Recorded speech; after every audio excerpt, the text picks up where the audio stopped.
తుంగలో తొక్కడం జరిగింది. కాబట్టే దీని మీద డిబేట్ జరగాలి. కాన్స్టిట్యూషన్లో కాన్ఫ్లిక్ట్ లేకుండా అందరం ఏ క్లాసులు అయితే ఉన్నాయో, ఏ ఆర్టికల్స్ ఉన్నాయో అన్నీ కూడా కాన్స్టిట్యూషన్ స్పిరిట్ ని అప్హోల్డ్ చేసేటట్టు ఉండాలి తప్పితే ఇలా భావితరాలకు కన్ఫ్యూజ్ చేసేటట్టుగా, కాన్ఫ్లిక్ట్ చేసేటట్టుగా ఉండకూడదు. దానికి చర్యలు తీసుకోవాల్సిన అవసరం ఉంది. ప్రభుత్వము, పార్లమెంటు, సుప్రీంకోర్టు ఇలాంటివి అన్నీ కూడా ఇది అరికట్టే ప్రయత్నం చేయాలి. ఎందుకంటే ఇందాక అన్నలు చెప్పినట్టుగా నిజం, పుట్టుకతో వస్తుంది కులం, చచ్చిపోయినా కూడా పోదు. ఇది ఒక సామాజిక వ్యాధి, ఇది ఒక చేదు నిజం. వివక్ష అన్నది ఒక వాస్తవం.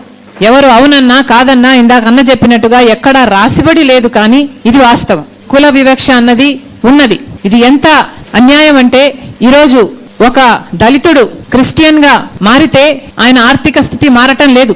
ఒక దళితుడు క్రిస్టియన్ గా మారితే ఆయన సామాజిక స్థితి మారటం లేదు.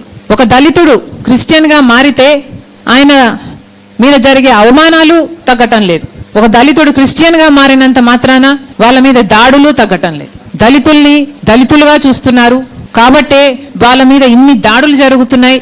వాళ్ళ మీద ఇన్ని దాడులు జరుగుతున్నాయి కాబట్టే వాళ్ళకి కొన్ని అప్లిఫ్ట్మెంట్ కోసం కొన్నైనా చేయకపోతే, రిజర్వేషన్లు అయితే ఏమి, లేక SC ST atrocity act protection అయితేనేమి, ఇలాంటివన్నీ వాళ్ళకు ఇవ్వకపోతే వాళ్ళు సమాజంలో పైకి రాలేరు, బ్రతకలేరు అన్న ఉద్దేశంతోనే వాళ్ళకి ఇవన్నీ ఇయ్యటం జరిగింది. ఒకవైపు ఇస్తూ, ఒక చేత్తో ఇస్తూ ఇంకో చేత్తో మళ్ళీ లాగేసుకున్నట్టుగా వాళ్ళు క్రిస్టియన్స్ అయితే ఇవి వర్తించదు అనడం చాలా చాలా అన్యాయం.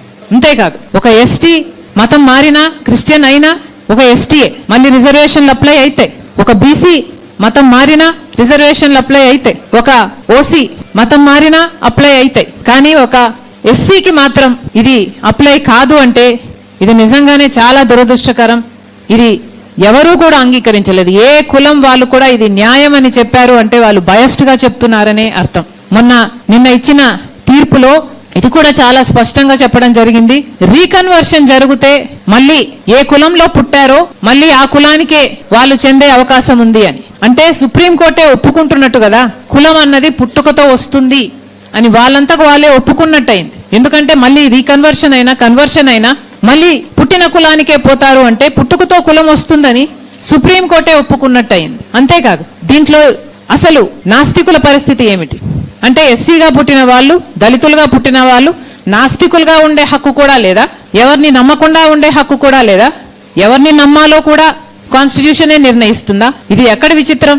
నిజంగానే ఇది ఖండించతగినదే. నిజంగానే ఎవరూ కూడా దీనికి ఒప్పుకోరు. ముఖ్యంగా